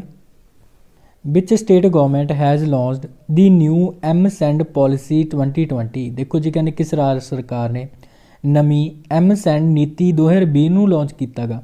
ਦੇਖੋ ਜੀ ਅਗਰ ਆਪਾਂ ਗੱਲ ਕਰੀਏ ਐਮ-ਸੈਂਡ ਨੀਤੀ, ਇਹਨੂੰ ਸ਼ੁਰੂ ਕੀਤਾ ਜੀ ਹੁਣ ਲਾਗੂ ਕੀਤਾ ਗਾ ਰਾਜਸਥਾਨ ਸਟੇਟ ਦੇ ਦੁਆਰਾ। ਦੇਖੋ ਜੀ ਅਗਰ ਆਪਾਂ ਗੱਲ ਕਰੀਏ ਐਮ-ਸੈਂਡ, ਦੇਖੋ ਸੈਂਡ ਦਾ ਮਤਲਬ ਹੀ ਹੁੰਦਾ ਰੇਤ ਔਰ ਐਮ ਦਾ ਮਤਲਬ ਇਹਨਾਂ ਨੇ ਲਿਆ ਗਾ ਮੈਨੂਫੈਕਚਰਰ, ਠੀਕ ਹੈ, ਜਾਣੀ ਕਿ ਮੈਨੂਫੈਕਚਰਰ। ਔਰ ਅਗਰ ਆਪਾਂ ਗੱਲ ਕਰੀਏ ਦੇਖੋ ਇਹ ਨੀਤੀ ਬਾਰੇ ਹੈਗੀ ਕੀ ਹੈਗੀ। ਦੇਖੋ ਜਿਹੜਾ ਆਪਾਂ ਕਹਿ ਸਕਦੇ ਇੱਕ ਤਰੀਕੇ ਨਾਲ ਰੇਤ ਮਾਫੀਆ ਹੁੰਦਾ ਨਾ, ਦੇਖੋ ਜੀ ਅਵੈਧ ਰੇਤ ਦਾ ਜਿਹੜਾ ਆਪਣੀ ਖੁਦਾਈ ਹੁੰਦੀ ਆ ਉਸ ਨੂੰ ਰੋਕਣ ਵਾਸਤੇ ਸਪੈਸ਼ਲੀ ਇਸ ਨੀਤੀ ਨੂੰ ਲਾਗੂ ਕੀਤਾ ਗਿਆ ਰਾਜਸਥਾਨ ਦੇ ਵਿੱਚ, ਠੀਕ ਹੈ ਨਾ। ਤਾਂ ਤੁਹਾਨੂੰ ਇਹਦੇ ਬਾਰੇ ਧਿਆਨ ਵਿੱਚ ਰੱਖਣਾ। ਔਰ ਬਾਕੀ ਦੇਖੋ ਇਹ ਨੀਤੀ ਕਿੱਥੋਂ ਦੀ ਆ, ਰਾਜਸਥਾਨ ਦੀ ਆ। ਰਾਜਸਥਾਨ ਬਾਰੇ ਪੜ੍ਹ ਲੈਂਦੇ ਹਾਂ। ਰਾਜਸਥਾਨ ਦੀ ਕੈਪੀਟਲ ਯਾਦ ਰੱਖਣਾ ਜੈਪੁਰ ਹੈ। ਦੇਖੋ ਜੀ ਜੈਪੁਰ ਨੂੰ ਹੀ ਪਿੰਕ ਸਿਟੀ ਆਫ ਇੰਡੀਆ ਕਹਿੰਦੇ ਨੇਗੇ। ਔਰ ਜੈਪੁਰ ਨਾਲ ਯਾਦ ਰੱਖਣਾ ਜੈਪੁਰ ਨੂੰ ਹਾਲ ਹੀ ਦੇ ਵਿੱਚ ਵਰਲਡ ਹੈਰੀਟੇਜ ਸਾਈਟ ਦੇ ਸ਼ਹਿਰਾਂ ਦੀ ਕੀ ਸੂਚੀ ਦੇ ਵਿੱਚ ਵੀ ਸ਼ਾਮਿਲ ਕੀਤਾ ਗਿਆ ਸੀ। ਇਸ ਤੋਂ ਇਲਾਵਾ ਮੱਧ ਪ੍ਰਦੇਸ਼ ਦੇ 2 ਸ਼ਹਿਰ ਸੀ ਓਰਛਾ ਅਤੇ ਗਵਾਲੀਅਰ, ਉਹਨਾਂ ਨੂੰ ਵੀ ਸੂਚੀ ਵਿੱਚ ਸ਼ਾਮਿਲ ਕੀਤਾ ਗਿਆ ਸੀ ਅਤੇ ਉਹਨਾਂ ਦਾ ਨਾਂ ਵੀ ਤੁਹਾਨੂੰ ਧਿਆਨ ਵਿੱਚ ਰੱਖਣਾ। ਬਾਕੀ ਜੈਪੁਰ ਬਾਰੇ ਆਪਾਂ ਨੇ ਪੜ੍ਹਿਆ ਸੀ। ਦੇਖੋ ਜੀ ਜੈਪੁਰ ਦੀ ਜਿਹੜੀ ਪੁਲਿਸ ਅਕੈਡਮੀ ਆ ਇਸ ਨੂੰ ਆਪਣੇ ਦੇਸ਼ ਦੀ ਬੈਸਟ ਇੰਸਟੀਟਿਊਟ ਫॉर ਟ੍ਰੇਨਿੰਗ ਦਾ ਕੀ ਇੱਕ ਸਟੇਟਸ ਦਿੱਤਾ ਗਿਆ ਸੀਗਾ। ਔਰ ਆਪਾਂ ਨੇ ਪੜ੍ਹਿਆ ਸੀ ਰੀਸੈਂਟ ਵਿੱਚ, ਥੋੜ੍ਹੇ ਯਾਦ ਹੋਏਗਾ, ਇਹਦੇ ਬਾਰੇ ਸੁਣਿਆ ਯਾਦ ਰੱਖਣਾ। ਬਾਕੀ ਜੈਪੁਰ ਦੇ ਵਿੱਚ ਹੀ ਆਪਣੇ ਦੇਸ਼ ਦਾ ਪਹਿਲਾ ਔਰਗਨ ਡੋਨਰ ਮੈਮੋਰੀਅਲ ਦਾ ਵੀ ਉਦਘਾਟਨ ਕੀਤਾ ਗਿਆ ਸੀਗਾ, ਜਾਣੀ ਕਿ ਇੱਕ ਅੰਗਦਾਨ ਸਮਾਰਕ ਤੁਸੀਂ ਕਹਿ ਸਕਦੇ ਹੋਗੇ, ਠੀਕ ਹੈ ਨਾ। ਇਹਦਾ ਉਦਘਾਟਨ ਵੀ ਜੈਪੁਰ ਦੇ ਵਿੱਚ ਹੀ ਕੀਤਾ ਗਿਆ ਸੀ, ਤਾਂ ਇਹ ਵੀ ਨਾਲ ਯਾਦ ਰੱਖਣਾ। ਬਾਕੀ ਜੈਪੁਰ ਤੋਂ ਹੋਰ ਕੀ ਯਾਦ ਰੱਖ ਸਕਦੇ ਹੋ। ਦੇਖੋ ਜੈਪੁਰ ਦੀ ਇੱਕ ਬੀਮਾ ਯੋਜਨਾ ਸੀ, ਪੂਰਾ ਨਾਂ ਸੀ ਉਹਦਾ ਆਯੁਸ਼ਮਾਨ ਭਾਰਤ ਮਹਾਤਮਾ ਗਾਂਧੀ ਸਵਾਸਥ ਬੀਮਾ ਯੋਜਨਾ। ਇਹਨੂੰ ਵੀ ਸ਼ੁਰੂ ਕੀਤਾ ਸੀ ਰਾਜਸਥਾਨ ਨੇ, ਠੀਕ ਹੈ, ਰਾਜਸਥਾਨ ਦੀ ਯੋਜਨਾ ਸੀਗੀ। ਔਰ ਰਾਜਸਥਾਨ ਬਾਰੇ ਦੇਖੋ ਪੜ੍ਹ ਰਹੇ ਹਾਂ। ਰਾਜਸਥਾਨ ਦੇ ਸੀਐਮ ਅਸ਼ੋਕ ਗਹਿਲੋਤ ਨੇ, ਗਵਰਨਰ ਹੈਗੇ ਨੇ ਕਲਰਾਜ ਮਿਸ਼ਰਾ, ਠੀਕ ਹੈ ਨਾ। ਤਾਂ ਇਹ ਵੀ ਤੁਹਾਨੂੰ ਨਾਲ ਧਿਆਨ ਵਿੱਚ ਰੱਖਣਾ। ਬਾਕੀ ਰਾਜਸਥਾਨ ਦੇ ਵਿੱਚ ਦੇਖੋ ਟਾਈਗਰ ਰਿਜ਼ਰਵ ਇੰਪੋਰਟੈਂਟ ਨੇਗੇ, ਕਈ ਵਾਰੀ ਕੁਐਸਚਨ ਵਿੱਚ ਰਿਪੀਟ ਹੋਏ ਨੇ, ਜਿਵੇਂ ਕਿ ਰਣਥੰਭੋਰ ਟਾਈਗਰ ਰਿਜ਼ਰਵ ਰਾਜਸਥਾਨ ਦੇ ਵਿੱਚ ਹੈ, ਸਰਿਕਸ਼ਾ ਟਾਈਗਰ ਰਿਜ਼ਰਵ ਵੀ ਰਾਜਸਥਾਨ ਵਿੱਚ ਹੈ, ਔਰ ਮੁਕੰਦਰਾ ਹਿਲਸ, ਠੀਕ ਹੈ ਨਾ, ਇਹ ਵੀ ਰਾਜਸਥਾਨ ਦੇ ਵਿੱਚ। ਅਤੇ ਨਾਲ ਤੁਸੀਂ ਇਹ ਵੀ ਧਿਆਨ ਵਿੱਚ ਰੱਖਣੇ, ਠੀਕ ਹੈ ਜੀ। ਤਾਂ ਇੰਨੇ ਫੈਕਟ ਤੁਸੀਂ ਇਸ ਕੁਐਸਚਨ ਨਾਲ ਰਿਲੇਟਡ ਯਾਦ ਰੱਖ ਸਕਦੇ ਹੋ, ਸਾਰੇ ਹੀ ਆਪਣੇ ਲਈ ਇੰਪੋਰਟੈਂਟ ਨੇਗੇ। ਸੋ ਨੈਕਸਟ ਕੁਐਸਚਨ ਬਾਰੇ ਗੱਲ ਕਰਦੇ ਹਾਂ ਜੀ। Who has become the first woman PM of Estonia. ਦੇਖੋ ਜੀ ਕਹਿੰਦੇ ਕੌਣ ਅਸਤੋਨੀਆ ਦੀ ਪਹਿਲੀ ਮਹਿਲਾ ਪ੍ਰਧਾਨ ਮੰਤਰੀ ਬਣੀ ਹੈਗੀ। ਦੇਖੋ ਜੀ ਅਸਤੋਨੀਆ ਕੰਟਰੀ ਜਿਹੜੀ ਪਹਿਲੀ ਮਹਿਲਾ ਹੁਣ ਪ੍ਰਧਾਨ ਮੰਤਰੀ ਬਣੀ ਆ, ਇਹਨਾਂ ਨਾਮ ਧਿਆਨ ਵਿੱਚ ਰੱਖਣਾ ਕੈਜਾ ਕੈਲਿਸ ਇਹਨਾਂ ਦਾ ਨਾਮ ਆ। ਆਪਸ਼ਨ ਨੰਬਰ A ਬਿਲਕੁਲ ਆਪਣਾ ਰਾਈਟ ਆਂਸਰ ਹੋ ਜਾਏਗਾ। ਸੋ ਇਹ ਬਣੀ ਨੇ ਜੀ ਅਸਤੋਨੀਆ ਕੰਟਰੀ ਦੀ ਪਹਿਲੀ ਮਹਿਲਾ ਪ੍ਰਧਾਨ ਮੰਤਰੀ, ਠੀਕ ਹੈ। ਇੱਕ ਤਾਂ ਇਹਨਾਂ ਨਾਮ ਧਿਆਨ ਵਿੱਚ ਰੱਖਣਾ। ਬਾਕੀ ਆਪਸ਼ਨ ਨੰਬਰ B ਅਤੇ C ਵੀ ਇੰਪੋਰਟੈਂਟ ਨੇ ਆਪਣੇ ਲਈ, ਕਿਉਂਕਿ ਆਪਸ਼ਨ ਨੰਬਰ B ਬਾਰੇ ਗੱਲ ਕਰੀਏ ਜੁਜਾਨਾ ਕੈਪੀਟੋਵਾ, ਕੌਣ ਹੈ ਇਹ, ਸਲੋਵਾਕੀਆ ਕੰਟਰੀ ਦੀ ਪਹਿਲੀ ਮਹਿਲਾ ਰਾਸ਼ਟਰਪਤੀ ਬਣੀ ਸੀ ਇਹ, ਠੀਕ ਹੈ ਨਾ। ਔਰ ਇਸੇ ਤਰੀਕੇ ਨਾਲ ਆਪਸ਼ਨ ਨੰਬਰ C ਕੈਤਰੀਨਾ ਕੈਲਾਪੈਲੀਓ, ਕੌਣ ਹੈ ਇਹ, ਗਰੀਸ ਕੰਟਰੀ ਦੀ ਪਹਿਲੀ ਮਹਿਲਾ ਰਾਸ਼ਟਰਪਤੀ ਬਣੀ ਹੈ ਇਹ, ਠੀਕ ਹੈ ਨਾ। ਅਤੇ ਨਾਲ ਤੁਸੀਂ ਇਹਨਾਂ ਬਾਰੇ ਵੀ ਧਿਆਨ ਵਿੱਚ ਰੱਖਣਾ, ਇਹ ਵੀ ਇੰਪੋਰਟੈਂਟ ਆਪਣੇ ਲਈ। ਬਾਕੀ ਦੇਖੋ ਇਸਤੋਨੀਆ ਕੰਟਰੀ ਦੀ ਗੱਲ ਆਈ ਆ, ਇਸਤੋਨੀਆ ਬਾਰੇ ਗੱਲ ਕਰੀਏ ਕੈਪੀਟਲ ਤਾਲੀਨ, ਇੱਥੇ ਕਰੰਸੀ ਹੈਗੀ ਹੈ ਜੀ ਯੂਰੋ, ਠੀਕ ਹੈ ਨਾ। ਅਤੇ ਬਸ ਇੰਨੇ ਫੈਕਟ ਵੀ ਯਾਦ ਰੱਖਣੇ, ਠੀਕ ਹੈ ਨਾ। ਸੋ ਨੈਕਸਟ ਕੁਐਸਚਨ ਬਾਰੇ ਪੜ੍ਹਦੇ ਹਾਂ ਜੀ। Home minister Amit Shah ਲੌਂਚਡ Ayushman CAPF scheme ਇਨ ਵਿਚ ਸਟੇਟ। ਦੇਖੋ ਜੀ ਕਹਿੰਦੇ ਗ੍ਰਹਿ ਮੰਤਰੀ ਅਮਿਤ ਸ਼ਾਹ ਨੇ ਕਿਹੜੇ ਰਾਜ ਦੇ ਵਿੱਚ ਆਯੁਸ਼ਮਾਨ CAPF ਯੋਜਨਾ ਦੀ ਸ਼ੁਰੂਆਤ ਕੀਤੀ ਹੈ। ਦੇਖੋ ਜਿਹੜੀ ਆਯੁਸ਼ਮਾਨ CAPF ਨਾਂ ਦੀ ਯੋਜਨਾ ਹੈਗੀ ਇਹਦੀ ਹੁਣ ਸ਼ੁਰੂਆਤ ਕੀਤੀ ਹੈ ਜੀ ਅਸਮ ਸਟੇਟ ਦੇ ਵਿੱਚ। ਦੇਖੋ ਜੀ ਅਗਰ ਆਪਾਂ ਗੱਲ ਕਰੀਏ ਯੋਜਨਾ ਬਾਰੇ ਆਯੁਸ਼ਮਾਨ CAPF ਦਾ ਮਤਲਬ ਸੈਂਟਰਲ ਆਰਮਡ ਪੁਲਿਸ ਫੋਰਸ ਦਾ ਪੂਰਾ ਨਾਂ ਗਾ। ਜਿੰਨੇ ਵੀ ਜਵਾਨ ਸੈਂਟਰਲ ਆਰਮਡ ਪੁਲਿਸ ਫੋਰਸ ਵਿੱਚ ਹੈਗੇ ਨੇਗੇ ਜਾਂ ਫਿਰ ਉਹਨਾਂ ਦੇ ਕੀ ਪਰਿਵਾਰ ਵਾਲੇ ਨੇਗੇ ਕਿਸੇ ਵੀ ਕਾਰਨ ਅਗਰ ਉਹਨਾਂ ਨੂੰ ਹਸਪਤਾਲ ਵਿੱਚ ਇਲਾਜ ਕਰਾਉਣ ਜਾਣਾ ਪੈਂਦਾ ਗਾ ਠੀਕ ਹੈ ਨਾ, ਤਾਂ ਦੇਸ਼ ਦੇ 24,000 ਹਸਪਤਾਲਾਂ ਦੇ ਵਿੱਚ ਠੀਕ ਆ ਉਹਨਾਂ ਨੂੰ ਇੱਕ ਕਾਰਡ ਬਣਾ ਕੇ ਦੇਣਗੇ ਔਰ ਇਹਨਾਂ 24,000 ਹਸਪਤਾਲਾਂ ਵਿੱਚ ਕੀ ਉਹ ਇਸ ਕਾਰਡ ਦੇ ਜ਼ਰੀਏ ਆਪਣੇ ਪਰਿਵਾਰ ਵਾਲਿਆਂ ਦਾ ਜਾਂ ਫਿਰ ਆਪਣਾ ਕਿਸੇ ਵੀ ਤਰੀਕੇ ਦਾ ਇਲਾਜ ਕਰਵਾ ਸਕਦੇ ਨੇ ਠੀਕ ਹੈ ਨਾ। ਤਾਂ ਬੇਸਿਕਲੀ ਇਹੀ ਇਸ ਯੋਜਨਾ ਦਾ ਮਕਸਦ ਹੈ ਔਰ ਇਹੀ ਯੋਜਨਾ ਦੇ ਵਿੱਚ ਹੈਗਾ ਗਾ। ਤਾਂ ਇਹ ਯੋਜਨਾ ਦਾ ਨਾਮ ਧਿਆਨ ਵਿੱਚ ਰੱਖਣਾ ਔਰ ਕਿੱਥੇ ਲਾਂਚ ਕੀਤੀ ਗਈ ਅਸਮ ਸਟੇਟ ਦੇ ਵਿੱਚ ਇਸ ਯੋਜਨਾ ਨੂੰ ਲਾਂਚ ਕੀਤਾ ਗਿਆ ਗਾ ਠੀਕ ਹੈ ਜੀ। ਬਾਕੀ ਦੇਖੋ ਅਸਮ ਬਾਰੇ ਵੀ ਪੜ੍ਹੀਏ ਤਾਂ ਅਸਮ ਦੀ ਅਸਮ ਦੀ ਜਿਹੜੀ ਕੈਪੀਟਲ ਹੈ ਜੀ ਦਿਸਪੁਰ ਹੈਗੀ। ਅਸਮ ਦੇ CM ਨੇ ਸਰਬਾਨੰਦ ਸੋਨੋਵਾਲ, ਗਵਰਨਰ ਹੈਗੇ ਨੇ ਜਗਦੀਸ਼ ਮੁਖੀ ਸਾਹਿਬ ਠੀਕ ਹੈ ਨਾ। ਇਹਨਾਂ ਬਾਰੇ ਧਿਆਨ ਵਿੱਚ ਰੱਖਣਾ। ਬਾਕੀ ਅਸਮ ਬਾਰੇ ਵੀ ਗੱਲ ਕਰੀਏ ਦੇਖੋ ਇੱਥੋਂ ਦੀਆਂ ਹੋਰ ਯੋਜਨਾਵਾਂ ਬਾਰੇ ਇੱਕ ਯੋਜਨਾ ਸੀ ਰੀਸੈਂਟ ਦੀ ਇਹਨਾਂ ਦੀ ਯੋਜਨਾ ਬੈਮਣੀ ਸਾਰਥੀ ਯੋਜਨਾ ਬਾਰੇ ਗੱਲ ਕਰੀਏ ਤਾਂ ਅਸਮ ਦੀਆਂ ਜਿੰਨੀਆਂ ਵੀ ਔਰਤਾਂ ਸੀ ਜਾਂ ਫਿਰ ਅਸਮ ਦੇ ਜਿੰਨੇ ਵੀ ਬਜ਼ੁਰਗ ਨੇਗੇ ਮੁਫਤ ਬੱਸ ਸੇਵਾ ਠੀਕ ਹੈ ਉਹਨਾਂ ਵਾਸਤੇ ਕੀ ਇੱਕ ਇਹ ਯੋਜਨਾ ਹੈਗੀ ਸੀਗੀ। ਬਾਕੀ ਇਸ ਤੋਂ ਇਲਾਵਾ ਮੋਇਤਰੀ ਨਾਂ ਦੀ ਇੱਕ ਯੋਜਨਾ ਸੀ ਅਸਮ ਦੀ ਔਰ ਓਰੂਨੋਡੂ ਯੋਜਨਾ ਇਹ ਵੀ ਕੀ ਆ ਅਸਮ ਦੀ ਹੀ ਯੋਜਨਾ ਸੀਗੀ। ਤਾਂ ਇਹਨਾਂ ਬਾਰੇ ਵੀ ਧਿਆਨ ਵਿੱਚ ਰੱਖਣਾ। ਬਾਕੀ ਦੇਖੋ ਅਸਮ ਬਾਰੇ ਗੱਲ ਕਰੀਏ ਤਾਂ ਅਸਮ ਨਾਲ ਰਿਲੇਟਡ ਤੁਹਾਨੂੰ ਇੱਕ ਨਾਮ ਦੱਸਦਾ ਤਰੁਣ ਗਗੋਈ ਸਾਹਿਬ ਦਾ। ਅਸਮ ਦੇ ਸਭ ਤੋਂ ਲੰਮੇ ਸਮੇਂ ਦੇ CM ਰਹਿ ਚੁੱਕੇ ਨੇ ਵਿਅਕਤੀ ਔਰ ਹੁਣ ਇਹਨਾਂ ਨੂੰ ਕੀ ਆ ਪਦਮ ਭੂਸ਼ਣ ਦਿੱਤਾ ਜਾਏਗਾ ਠੀਕ ਹੈ ਨਾ, ਤਾਂ ਕਰਕੇ ਇਹਨਾਂ ਨਾਮ ਇੰਪੋਰਟੈਂਟ ਹੈ। ਬਾਕੀ ਇਸ ਤੋਂ ਇਲਾਵਾ ਇੱਕ ਨਾਮ ਹੋਰ ਹੈ ਸਈਦਾ ਅਨਵਰਾ ਤੈਮੂਰ ਅਸਮ ਦੀ ਪਹਿਲੀ ਮਹਿਲਾ ਮੁੱਖ ਮੰਤਰੀ ਬਣੀ ਸੀਗੀ ਠੀਕ ਹੈ ਨਾ। ਔਰ ਇਹਨਾਂ ਦਾ ਵੀ ਹਾਲ ਹੀ ਦੇ ਵਿੱਚ ਕੀ ਦੇਹਾਂਤ ਹੋਇਆ ਸੀ ਤਾਂ ਕਰਕੇ ਇਹਨਾਂ ਨਾਮ ਵੀ ਆਪਣੇ ਲਈ ਇੰਪੋਰਟੈਂਟ ਹੈ। ਬਾਕੀ ਅਸਮ ਤੋਂ ਯਾਦ ਰੱਖਣਾ ਦੇਖੋ ਨਾਰਥ ਈਸਟ ਦਾ ਪਹਿਲਾ ਗਾਵਾਂ ਵਾਸਤੇ ਇੱਕ ਹਸਪਤਾਲ ਬਣਾਇਆ ਜਾ ਰਿਹਾ ਅਸਮ ਦੇ ਦਿਬੜੂਗੜ੍ਹ ਸ਼ਹਿਰ ਦੇ ਵਿੱਚ ਉਹ ਬਣਾਇਆ ਜਾਵੇਗਾ ਠੀਕ ਹੈ ਨਾ। ਤਾਂ ਇਹ ਵੀ ਤੁਹਾਨੂੰ ਨਾਲ ਯਾਦ ਰੱਖਣਾ। ਬਾਕੀ ਅਸਮ ਦੇ ਦੇਖੋ ਨੈਸ਼ਨਲ ਪਾਰਕ ਵੀ ਇੰਪੋਰਟੈਂਟ ਨੇਗੇ। ਨੈਸ਼ਨਲ ਪਾਰਕ ਪੜ੍ਹਨ ਤੋਂ ਪਹਿਲਾਂ ਇੱਕ ਨਿਊਜ਼ ਤੁਹਾਨੂੰ ਹੋਰ ਦੱਸ ਦੇਣਾ ਗਾ। ਦੇਖੋ ਅਸਮ ਦਾ ਇੱਕ ਪੋਬਾ ਰਿਜ਼ਰਵ ਫੋਰੈਸਟ ਹੈ ਇਸ ਨੂੰ ਹੁਣ ਵਾਈਲਡ ਲਾਈਫ ਸੈਂਚੁਰੀ ਵਿੱਚ ਕੀ ਕਨਵਰਟ ਕੀਤਾ ਗਿਆ ਗਾ। ਔਰ ਇਸ ਤੋਂ ਇਲਾਵਾ ਦੇਖੋ ਇੱਕ ਦਿੰਗ ਪਟਕਾਈ ਵਾਈਲਡ ਲਾਈਫ ਸੈਂਚੁਰੀ ਸੀ ਉਸ ਨੂੰ ਹੁਣ ਅਪਗ੍ਰੇਡ ਕੀਤਾ ਜਾਏਗਾ ਨੈਸ਼ਨਲ ਪਾਰਕ ਦੇ ਵਿੱਚ ਠੀਕ ਹੈ ਨਾ। ਅਤੇ ਨਾਲ ਤੁਸੀਂ ਇਹ ਵੀ ਧਿਆਨ ਵਿੱਚ ਰੱਖਣਾ ਗਾ।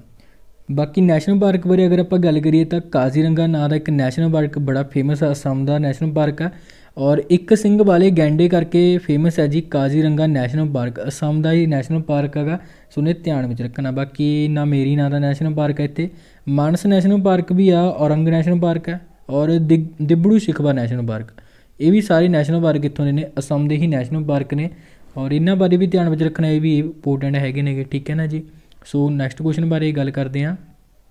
Wear the boat library has been started. ਦੇਖੋ ਜੀ ਕਹਿੰਦੇ ਕਿੱਥੇ ਕਿਸ਼ਤੀ ਦੀ ਲਾਇਬ੍ਰੇਰੀ ਸ਼ੁਰੂ ਕੀਤੀ ਗਈ ਹੈਗੀ। ਦੇਖੋ ਜੀ ਅਗਰ ਆਪਾਂ ਗੱਲ ਕਰੀਏ ਆਪਣੇ ਦੇਸ਼ ਦੀ ਪਹਿਲੀ ਇੱਕ ਕਿਸ਼ਤੀ ਦੇ ਵਿੱਚ ਲਾਇਬ੍ਰੇਰੀ ਸ਼ੁਰੂ ਕੀਤੀ ਗਈ ਆ ਔਰ ਇਸ ਨੂੰ ਸ਼ੁਰੂ ਕੀਤਾ ਗਿਆ ਜੀ ਕੋਲਕਾਤਾ ਦੇ ਵਿੱਚ। ਕੋਲਕਾਤਾ ਬਾਰੇ ਗੱਲ ਕਰੀਏ ਤਾਂ ਵੈਸਟ ਬੰਗਾਲ ਦਾ ਸ਼ਹਿਰ ਹੈਗਾ ਔਰ ਕਲਕੱਤਾ ਦੀ ਗੱਲ ਕਰੀਏ ਤਾਂ ਹੁਗਲੀ ਰਿਵਰ ਦੇ ਕਿਨਾਰੇ ਵਸਿਆ ਸ਼ਹਿਰ ਹੈਗਾ ਔਰ ਇਸ ਹੁਬਲੀ ਰਿਵਰ ਦੇ ਵਿੱਚ ਹੀ ਇਸ ਬੋਟ ਦੀ ਸ਼ੁਰੂਆਤ ਕੀਤੀ ਗਈ ਆ। ਇਸ ਬੋਟ ਦੇ ਵਿੱਚ ਲਾਇਬ੍ਰੇਰੀ ਦੇ ਵਿੱਚ ਟੋਟਲ 500 ਕਿਤਾਬਾਂ ਰੱਖੀਆਂ ਗਈਆਂ ਨੇ ਤਾਂ ਕਿ ਕੋਈ ਵੀ ਅਗਰ ਆਪਾਂ ਹੁਬਲੀ ਰਿਵਰ ਦੇ ਵਿੱਚ ਠੀਕ ਹੈ ਨਾ ਬੋਟਿੰਗ ਕਰਨ ਲਈ ਆਉਂਦਾ ਗਾ ਤਾਂ ਸਪੈਸ਼ਲੀ ਉਹਨਾਂ ਵਾਸਤੇ ਕਿ ਇੱਕ ਲਾਇਬ੍ਰੇਰੀ ਇਹ ਬਣਾਈ ਗਈ ਹੈਗੀ ਔਰ ਇਹ ਆਪਣੇ ਦੇਸ਼ ਦੀ ਪਹਿਲੀ ਹੈਗੀ ਇਸ ਤਰ੍ਹਾਂ ਦੀ ਠੀਕ ਹੈ ਨਾ, ਤਾਂ ਕਰਕੇ ਇੰਪੋਰਟੈਂਟ ਆਪਣੇ ਲਈ। ਔਰ ਕੋਲਕਾਤਾ ਦੇ ਵਿੱਚ ਇਸ ਨੂੰ ਕੀ ਆ ਬਣਾਇਆ ਗਿਆ ਹੈਗਾ ਔਰ ਕੋਲਕਾਤਾ ਦੀ ਹੁਬਲੀ ਰਿਵਰ ਦੇ ਵਿੱਚ ਠੀਕ ਹੈ ਨਾ, ਸੁਣੇ ਯਾਦ ਰੱਖਣਾ। ਬਾਕੀ ਦੇਖੋ ਆਪਸ਼ਨ ਨੰਬਰ A ਸਾਂਚੀ ਸ਼ਹਿਰ ਮੱਧ ਪ੍ਰਦੇਸ਼ ਦਾ ਸ਼ਹਿਰ ਹੈਗਾ।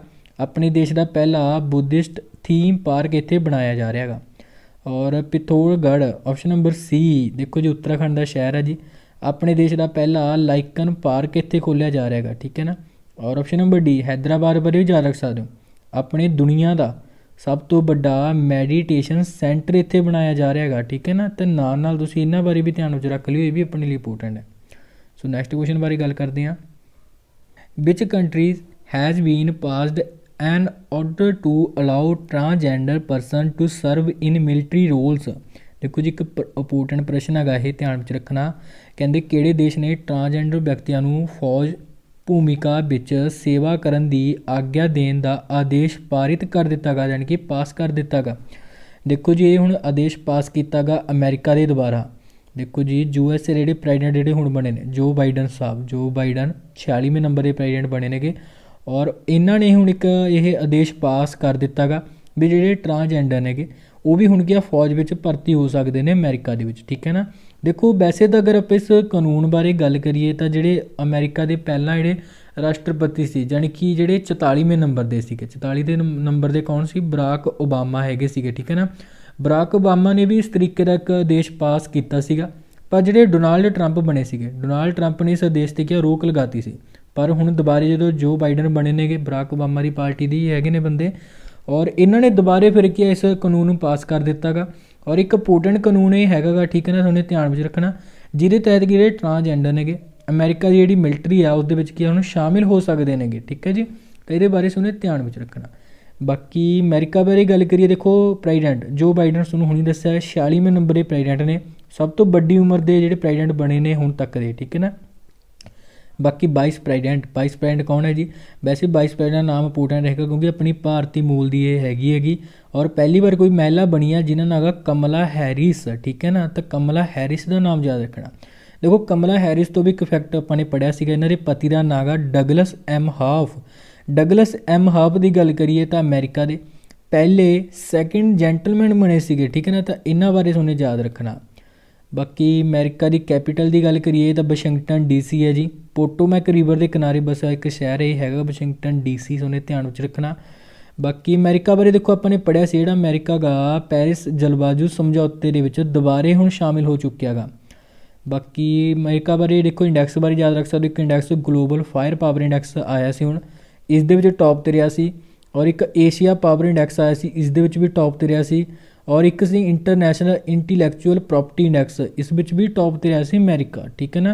ਅਤੇ ਇਹ ਤਿੰਨੇ ਇੰਡੈਕਸਾਂ ਬਾਰੇ ਯਾਦ ਰੱਖਣਾ ਜਿਹੜੇ ਕਿ ਹਾਲ ਹੀ ਦੇ ਵਿੱਚ ਜਾਰੀ ਹੋਏ ਨੇ। ਅਮਰੀਕਾ ਇਹਦੇ ਵਿੱਚ ਕੀ ਆ ਟੌਪ 'ਤੇ ਰਿਹਾ ਸੀ, ਠੀਕ ਹੈ ਨਾ। ਔਰ ਦੇਖੋ ਇੱਕ ਨਾਮ ਹੋਰ ਵੈਸੇ ਯਾਦ ਰੱਖਣਾ, ਇੱਕ ਸੀ ਡਾਕਟਰ ਰਾਜ ਅਈਅਰ ਬਾਰੇ ਗੱਲ ਕਰੀਏ ਤਾਂ ਇਹ ਵੀ ਆਪਣੇ ਭਾਰਤੀ ਮੂਲ ਦੇ ਵਿਅਕਤੀ ਨੇ। ਔਰ ਡਾਕਟਰ ਰਾਜ ਅਈਅਰ ਨੂੰ ਅਮਰੀਕਾ ਦੇ CIO ਨਿਯੁਕਤ ਕੀਤਾ ਗਿਆ ਗਾ। CIO ਮਤਲਬ ਚੀਫ ਇਨਫੋਰਮੇਸ਼ਨ ਆਫਿਸਰ, ਠੀਕ ਹੈ ਨਾ। ਤਾਂ ਰਾਜ ਅਈਅਰ ਦਾ ਨਾਮ ਹੀ ਆਪਣੇ ਲਈ ਇੰਪੋਰਟੈਂਟ ਹੈਗਾ, ਠੀਕ ਹੈ ਜੀ। ਇਹਨਾਂ ਬਾਰੇ ਵੀ ਧਿਆਨ ਵਿੱਚ ਰੱਖਣਾ। ਸੋ ਨੈਕਸਟ ਕੁਐਸਚਨ ਬਾਰੇ ਗੱਲ ਕਰਦੇ ਹਾਂ। ਹੂ become the new deputy chief of the Indian army. ਦੇਖੋ ਜੀ ਕਹਿੰਦੇ ਕੌਣ ਭਾਰਤੀ ਫੌਜ ਦਾ ਨਵਾਂ ਡਿਪਟੀ ਚੀਫ ਬਣਿਆ ਗਾ। ਤਾਂ ਭਾਰਤੀ ਫੌਜ ਦੇ ਜਿਹੜੇ ਨਵੇਂ ਡਿਪਟੀ ਚੀਫ ਬਣੇ ਨੇ ਚੰਡੀ ਪ੍ਰਸਾਦ ਮਹੰਤੇ ਬਣੇ ਨੇ। ਆਪਸ਼ਨ ਨੰਬਰ A ਬਿਲਕੁਲ ਰਾਈਟ ਆਨਸਰ ਹੈ ਜੀ। ਚੰਡੀ ਪ੍ਰਸਾਦ ਮਹੰਤੇ ਦੀ ਗੱਲ ਕਰੀਏ, ਦੇਖੋ ਇਹ ਪਹਿਲਾਂ ਤਾਂ ਆਪਣੇ ਸਾਊਥ ਆਰਮੀ ਦੇ ਕਮਾਂਡਰ ਹੁੰਦੇ ਸੀਗੇ ਅਤੇ ਹੁਣ ਇਹਨਾਂ ਨੂੰ ਬਣਾ ਦਿੱਤਾ ਗਿਆ ਆਪਣੀ ਇੰਡੀਅਨ ਆਰਮੀ ਦੇ ਡਿਪਟੀ ਚੀਫ, ਠੀਕ ਹੈ ਨਾ। ਸੋ ਇਹਨਾਂ ਨਾਮ 'ਤੇ ਉਹਨੇ ਧਿਆਨ ਵਿੱਚ ਰੱਖਣਾ। ਦੇਖੋ ਬਾਕੀ ਅਗਰ ਆਪਾਂ ਗੱਲ ਕਰੀਏ ਆਪਣੇ ਇੰਡੀਅਨ ਆਰਮੀ ਦੇ ਚੀਫ ਕੌਣ ਨੇਗੇ ਤਾਂ ਉਹਨਾਂ ਨਾਲ ਮਨੋਜ ਮੁਕੁੰਦ ਨਿਰਮਾਣੀ ਸਾਹਿਬ ਨੇ। ਡਿਪਟੀ ਚੀਫ ਬਣ ਚੁੱਕੇ ਨੇ ਚੰਡੀ ਪ੍ਰਸਾਦ ਮਹੰਤੇ ਸਾਹਿਬ, ਠੀਕ ਹੈ ਨਾ। ਬਾਕੀ ਦੇਖੋ ਇੰਡੀਅਨ ਆਪਾਂ ਨੇ ਆਰਮੀ ਡੇ ਜਨਵਰੀ ਵਿੱਚ ਹੀ ਮਨਾਇਆ ਸੀ, 15 ਜਨਵਰੀ ਨੂੰ ਮਨਾਇਆ ਸੀ, ਧਿਆਨ ਵਿੱਚ ਰੱਖਣਾ, ਠੀਕ ਹੈ। ਔਰ ਬਾਕੀ option number B Tarun Kumar ਕੌਣ ਹੈ ਜੀ, NCC ਦੇ ਡਾਇਰੈਕਟਰ ਜਨਰਲ ਵਜੋਂ ਚੁਣਿਆ ਗਿਆ ਸੀ ਇਹਨਾਂ ਨੂੰ। ਔਰ ਉਦੇ ਸ਼ੰਕਰ ਫਿੱਕੀ ਦੇ ਚੇਅਰਮੈਨ ਬਣੇ ਸੀ, ਠੀਕ ਹੈ ਨਾ। ਇਹਨਾਂ ਬਾਰੇ ਵੀ ਯਾਦ ਰੱਖਣਾ। ਸੋ ਨੈਕਸਟ ਕੁਐਸਚਨ ਬਾਰੇ ਗੱਲ ਕਰਦੇ ਹਾਂ। Who has been ਅਪੁਆਇੰਟਡ as the chief justice of Manipur. ਦੇਖੋ ਜੀ ਕਹਿੰਦੇ ਮਨੀਪੁਰ ਦਾ ਚੀਫ ਜਸਟਿਸ ਕਿਸ ਨੂੰ ਨਿਯੁਕਤ ਕੀਤਾ ਗਿਆ ਗਾ। ਦੇਖੋ ਜੀ ਮਨੀਪੁਰ ਸਟੇਟ ਦੇ ਜਿਹੜੇ ਚੀਫ ਜਸਟਿਸ ਨੇ ਹੁਣ ਇਹਨਾਂ ਦਾ ਨਾਮ ਹੈ ਜੀ PB ਸੰਜੇ ਕੁਮਾਰ ਨੂੰ ਨਿਯੁਕਤ ਕੀਤਾ ਗਿਆ ਗਾ। ਆਪਸ਼ਨ ਨੰਬਰ C ਬਿਲਕੁਲ ਰਾਈਟ ਆਨਸਰ ਹੈ। ਦੇਖੋ ਜੀ ਚੀਫ ਜਸਟਿਸ ਵਾਲੇ ਨਾਮ ਸਾਰੇ ਹੀ ਆਪਣੇ ਲਈ ਇੰਪੋਰਟੈਂਟ ਰਹਿਣਗੇ, ਠੀਕ ਹੈ ਨਾ। ਇੱਕ ਵਾਰੀ ਤੁਹਾਨੂੰ ਰਿਵਾਈਜ਼ ਜ਼ਰੂਰ ਕਰਾ ਦੂੰ ਵੈਸੇ ਮੈਂ, ਬਾਕੀ ਇੱਕ ਵਾਰੀ ਤੁਸੀਂ PB ਸੰਜੇ ਕੁਮਾਰ ਦਾ ਨਾਮ ਧਿਆਨ ਵਿੱਚ ਰੱਖਣਾ। ਮਣੀਪੁਰ ਦੇ ਅਗਲੇ ਚੀਫ ਜਸਟਿਸ ਇਹਨਾਂ ਨੂੰ ਚੁਣਿਆ ਗਿਆ। ਦੇਖੋ Pankaj Mithal option number A Jammu Kashmir ਅਤੇ ਲਦਾਖ ਹਾਈ ਕੋਰਟ ਦੇ ਚੀਫ ਜਸਟਿਸ ਬਣੇ ਸੀ। ਹੀਮਾ ਕੋਹਲੀ ਦਾ ਨਾਮ ਵੀ ਇੰਪੋਰਟੈਂਟ ਹੈ ਵੈਸੇ ਕਿਉਂਕਿ ਤੇਲੰਗਾਨਾ ਦੀ ਪਹਿਲੀ ਮਹਿਲਾ ਚੀਫ ਜਸਟਿਸ ਵੀ ਚੁਣਿਆ ਗਿਆ ਇਹਨਾਂ ਨੂੰ। ਔਰ ਅਰੂਪ ਕੁਮਾਰ ਗੋਸਵਾਮੀ ਆਂਧਰਾ ਪ੍ਰਦੇਸ਼ ਦੇ ਚੀਫ ਜਸਟਿਸ ਬਣੇ ਨੇ ਇਹ, ਠੀਕ ਹੈ ਨਾ, ਧਿਆਨ ਵਿੱਚ ਰੱਖਣਾ। ਦੇਖੋ ਤੁਹਾਨੂੰ ਕਿਹਾ ਵੀ ਇਸ ਤੋਂ ਇਲਾਵਾ ਹੋਰ ਵੀ ਕਈ ਨਾਮ ਨੇ, ਜਿਵੇਂ ਕਿ ਉੱਤਰਾਖੰਡ ਬਾਰੇ ਯਾਦ ਰੱਖ ਸਕਦੇ ਹੋਗੇ ਰਾਘਵਿੰਦਰ ਸਿੰਘ ਚੌਹਾਨ ਬਣੇ ਸੀਗੇ।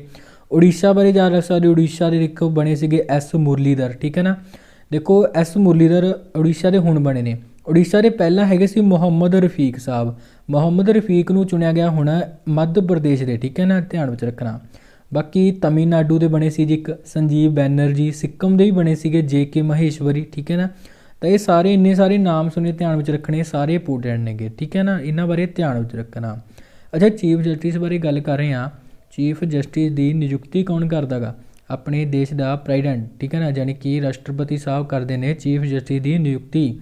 ਬਾਕੀ ਚੀਫ ਜਸਟਿਸ ਨੂੰ ਸਹੁੰ ਕੌਣ ਚੁਕਾਉਂਦਾ ਗਾ, ਜਿਹੜੇ ਗਵਰਨਰ ਹੁੰਦੇ ਨੇਗੇ ਤਾਂ ਉਹ ਕੀ ਆ ਚੀਫ ਜਸਟਿਸ ਨੂੰ ਸਹੁੰ ਚੁਕਾਉਂਦੇ ਨੇਗੇ, ਠੀਕ ਹੈ ਨਾ। ਤਾਂ ਇਹ ਵੀ ਤੁਸੀਂ ਧਿਆਨ ਵਿੱਚ ਰੱਖਣਾ, ਇਹ ਗੱਲਾਂ ਵੀ ਆਪਣੇ ਲਈ ਇੰਪੋਰਟੈਂਟ ਰਹਿੰਦੀਆਂ ਨੇ। ਅੱਛਾ, ਕਿਸੇ ਨੂੰ ਪਤਾ ਚੀਫ ਜਸਟਿਸ ਦੀ ਰਿਟਾਇਰ ਏਜ ਹੁੰਦੀ ਆ ਉਹ ਕਿੰਨੀ ਹੁੰਦੀ ਹੈਗੀ, ਠੀਕ ਹੈ ਨਾ। ਅਗਰ ਤਾਂ ਦੇਖੋ ਆਪਾਂ ਹਾਈ ਕੋਰਟ ਦੇ ਚੀਫ ਜਸਟਿਸ ਦੀ ਗੱਲ ਕਰੀਏ ਤਾਂ ਉਹਦੀ ਰਿਟਾਇਰ ਏਜ ਹੁੰਦੀ ਆ 62 ਸਾਲਾਂ ਦੀ। ਅਗਰ ਆਪਾਂ ਸੁਪਰੀਮ ਕੋਰਟ ਦੇ ਚੀਫ ਜਸਟਿਸ ਦੀ ਗੱਲ ਕਰੀਏ ਉਹਨਾਂ ਦੀ ਰਿਟਾਇਰ ਉਮਰ ਕਿੰਨੀ ਹੁੰਦੀ ਆ, ਤਾਂ ਉਹਨਾਂ ਦੀ ਹੁੰਦੀ ਆ 65 ਸਾਲਾਂ ਦੀ, ਠੀਕ ਹੈ ਨਾ। ਤਾਂ ਇਹ ਵੀ ਤੁਸੀਂ ਧਿਆਨ ਵਿੱਚ ਰੱਖਣਾ, ਇਹ ਵੀ ਆਪਣੇ ਲਈ ਇੰਪੋਰਟੈਂਟ ਹੈ। ਸੋ ਨੈਕਸਟ ਕੁਐਸਚਨ ਬਾਰੇ ਗੱਲ ਕਰਦੇ ਹਾਂ ਜੀ। ਵਿਚ country topped in Asia Pacific personal health list. ਦੇਖੋ ਜੀ ਕਹਿੰਦੇ ਕਿਹੜਾ ਦੇਸ਼ ਏਸ਼ੀਆ ਪੈਸੀਫਿਕ ਨਿੱਜੀ ਸਿਹਤ ਸੂਚੀ ਦੇ ਵਿੱਚ ਸਭ ਤੋਂ ਉੱਪਰ ਆ। ਦੇਖੋ ਜੀ ਅਗਰ ਆਪਾਂ ਇਸ ਸੂਚੀ ਬਾਰੇ ਗੱਲ ਕਰੀਏ Asia Pacific personal health list ਬਾਰੇ, ਇਸ ਦੇ ਵਿੱਚ ਹੁਣ ਟੌਪ 'ਤੇ ਰਿਹਾ ਜੀ ਸਿੰਗਾਪੁਰ ਦੇਸ਼, ਠੀਕ ਹੈ ਨਾ। ਦੇਖੋ ਜੀ ਅਗਰ ਆਪਾਂ ਇਸ ਸੂਚੀ ਬਾਰੇ ਗੱਲ ਕਰੀਏ, ਇਸ ਨੂੰ ਜਾਰੀ ਕੀਤਾ ਇਕਨੋਮਿਕ ਇੰਟੈਲੀਜੈਂਸ ਯੂਨਿਟ ਦੇ ਦੁਆਰਾ ਜਾਰੀ ਕੀਤਾ ਗਿਆ ਗਾ।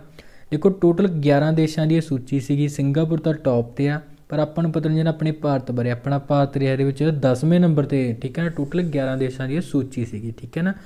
ਬਾਕੀ ਸਿੰਗਾਪੁਰ ਬਾਰੇ ਧਿਆਨ ਵਿੱਚ ਰੱਖਣਾ, ਸਿੰਗਾਪੁਰ ਦਾ ਨਾਮ ਇੰਪੋਰਟੈਂਟ ਰਹਿਣ ਵਾਲਾ ਜੀ ਆਪਣੇ ਲਈ ਤਾਂ। ਬਾਕੀ ਸਿੰਗਾਪੁਰ ਬਾਰੇ ਗੱਲ ਕਰ ਲੈਂਦੇ ਹੈਗੇ। ਸਿੰਗਾਪੁਰ ਦੀ ਦੇਖੋ ਕੈਪੀਟਲ ਯਾਦ ਰੱਖਣਾ, ਸਿੰਗਾਪੁਰ ਸਿਟੀ ਇੱਥੋਂ ਦੀ ਕੈਪੀਟਲ ਹੈ। ਕਰੰਸੀ ਇੱਥੇ ਸਿੰਗਾਪੁਰੀ ਡਾਲਰ ਚੱਲਦੇ ਨੇ ਜੀ। ਔਰ ਸਿੰਗਾਪੁਰ ਦੇ ਪ੍ਰੈਜ਼ੀਡੈਂਟ ਦਾ ਨਾਮ ਹਾਲੀਮਾ ਜਾਕੋਬ ਇੱਥੋਂ ਦੇ ਕੀ ਹੈ ਪ੍ਰੈਜ਼ੀਡੈਂਟ ਨੇਗੇ, ਠੀਕ ਹੈ ਨਾ। ਤਾਂ ਇਹਨਾਂ ਨਾਮ ਧਿਆਨ ਵਿੱਚ ਰੱਖਣਾ। ਬਾਕੀ ਸਿੰਗਾਪੁਰ ਦੇਖੋ ਨਿਊਜ਼ ਚੱਲ ਰਿਹਾ ਸੀਗਾ, ਕਿਉਂ ਸੀਗਾ, ਕਿਉਂਕਿ ਯੂਨੈਸਕੋ ਨੇ ਹਾਕਰ ਸੰਸਕ੍ਰਿਤੀ ਇੱਕ ਸਿੰਗਾਪੁਰ ਦੀ ਆਪਾਂ ਨੇ ਪੜ੍ਹਿਆ ਸੀਗਾ, ਉਸ ਨੂੰ ਯੂਨੈਸਕੋ ਨੇ ਆਪਣੇ ਵਿਸ਼ਵ ਸੰਸਕ੍ਰਿਤੀ ਸੂਚੀ ਦੇ ਵਿੱਚ ਸ਼ਾਮਿਲ ਕੀਤਾ ਸੀਗਾ, ਠੀਕ ਹੈ ਨਾ। ਇਸ ਨੂੰ ਯਾਦ ਰੱਖਣਾ। ਬਾਕੀ ਦੇਖੋ ਸਾਲ 2021 ਵਿੱਚ, ਜਾਣੀ ਕਿ ਇਸ ਸਾਲ ਵਰਲਡ ਇਕਨੋਮਿਕ ਫੋਰਮ ਦੀ ਜਿਹੜੀ ਮੀਟਿੰਗ ਆ ਸਿੰਗਾਪੁਰ ਦੇ ਵਿੱਚ ਹੋਣੀ ਹੈਗੀ। ਬਾਕੀ ਨੈਸ਼ਨਲ ਆਈਡੀ 'ਤੇ, ਠੀਕ ਹੈ ਨਾ, ਫੇਸ਼ੀਅਲ ਵੈਰੀਫਿਕੇਸ਼ਨ ਯੂਜ਼ ਕਰਨ ਵਾਲਾ ਦੁਨੀਆ ਦਾ ਪਹਿਲਾ ਦੇਸ਼ ਬਣਿਆ ਹੈਗਾ ਸਿੰਗਾਪੁਰ, ਠੀਕ ਹੈ ਨਾ। ਤਾਂ ਕਰਕੇ ਵੀ ਇੰਪੋਰਟੈਂਟ ਆ। ਦੇਖੋ ਸਿੰਗਾਪੁਰ ਦੇ ਪ੍ਰੈਜ਼ੀਡੈਂਟ ਦਾ ਨਾਮ ਹਾਲੀਮਾ ਜਾਕੋਬ ਹੈ, ਧਿਆਨ ਵਿੱਚ ਰੱਖਣਾ। ਸਿੰਗਾਪੁਰ ਦੇ ਜਿਹੜੇ PM ਨੇਗੇ ਲੇਟੈਸਟ ਵਿੱਚ ਕੀ ਹਾਲ ਹੀ ਦੇ ਵਿੱਚ ਨਵੇਂ ਬਣੇ ਸੀਗੇ, ਔਰ ਇਹਨਾਂ ਨਾਮ ਵੀ ਇੰਪੋਰਟੈਂਟ ਹੈ। ਇਹਨਾਂ ਨਾਂ ਸੀਗਾ ਲੀ ਹਸੀਨ ਲੂਗ, ਠੀਕ ਹੈ ਨਾ। ਲੀ ਹਸੀਨ ਲੂਗ ਦਾ ਨਾਮ ਧਿਆਨ ਵਿੱਚ ਰੱਖਣਾ ਤੁਹਾਨੂੰ। ਤਾਂ ਇੰਨੇ ਸਾਰੇ ਫੈਕਟ ਸਿੰਗਾਪੁਰ ਨਾਲ ਰਿਲੇਟਡ ਯਾਦ ਰੱਖ ਸਕਦੇ ਹੋ ਜੀ, ਸਾਰੇ ਆਪਣੇ ਲਈ ਇੰਪੋਰਟੈਂਟ ਨੇ। ਸੋ ਦੋਸਤੋ ਇਹ ਸੀ ਆਪਣੀਆਂ ਅੱਜ ਦੀਆਂ ਸਾਰੀਆਂ ਕਰੰਟ ਅਫੇਅਰ ਨਿਊਜ਼, ਠੀਕ ਹੈ ਨਾ। ਸੋ ਅੱਜ ਵਾਸਤੇ ਤੁਹਾਡੇ ਲਈ ਕੁਐਸਚਨ ਨਹੀਂ ਹੈਗਾ, ਆਪਾਂ ਕੱਲ੍ਹ ਨੂੰ ਤੁਹਾਡੇ ਨੂੰ ਕੁਐਸਚਨ ਦੇਵਾਂਗੇ, ਠੀਕ ਹੈ ਨਾ। ਸੋ ਆਈ ਹੋਪ ਤੁਹਾਨੂੰ ਕਲਾਸ ਵਧੀਆ ਲੱਗੀ ਹੋਏਗੀ। ਜੇ ਅਗਰ ਵਧੀਆ ਲੱਗੀ ਹੈ ਤਾਂ ਕਲਾਸ ਬਾਰੇ ਜ਼ਰੂਰ ਆਪਣੇ ਸੁਝਾਅ ਲਿਖ ਦਿਆ ਕਰੋ ਕਮੈਂਟ ਬਾਕਸ ਦੇ ਵਿੱਚ, ਔਰ ਕਲਾਸ ਨੂੰ ਲਾਈਕ ਐਂਡ ਸ਼ੇਅਰ ਵੀ ਜ਼ਰੂਰ ਕਰ ਦਿਆ ਕਰੋ, ਠੀਕ ਹੈ ਜੀ।